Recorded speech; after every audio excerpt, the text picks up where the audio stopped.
এহ, এত গরম পড়তাছে, এত খিদা লাগছে। পোলাটা যে কই গেল। আজকে পোলাটা আইলে তো একটু বসে দিয়ে আমি ভাত খেতে যাইতে পারতাম। দেখি বাবার কাছে যাই, দেখি বাবা কি করতেছে। ও বাবা, তুমি আসছো? হ্যাঁ বাবা, আমার এলাম। খিদা লাগছে, আমি কটা ভাত খেয়ে আসি, তুমি দোকানদারি করো। ঠিক আছে বাবা, তুমি চালু করে তুমি খাওয়া দাওয়া করে আমি এই ব্যবসা শুরু করি। আচ্ছা ওকে, ঠিক আছে। এত গরম পড়ছে, একটা ডাব খেয়ে লই।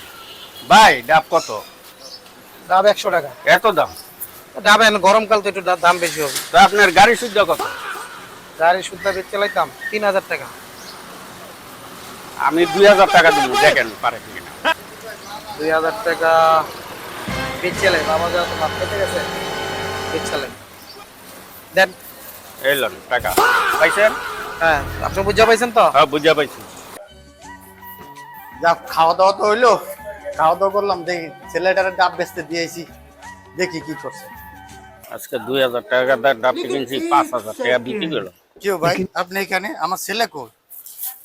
আপনার ছেলে তো আমার থেকে 2000 টাকা গাড়ি সুদ্ধ বিক্রি করে গেছে। হ্যাঁ, আজকে তোর খবর আছে।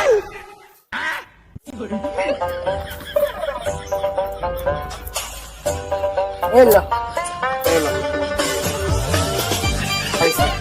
আয় হায় রে, কি করলো রে বাবা? আজকে অনেক খুশি হইব।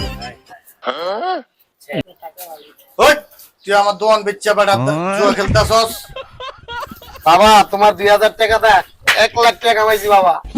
হ্যাঁ বাবা, খেয়াল রাখ।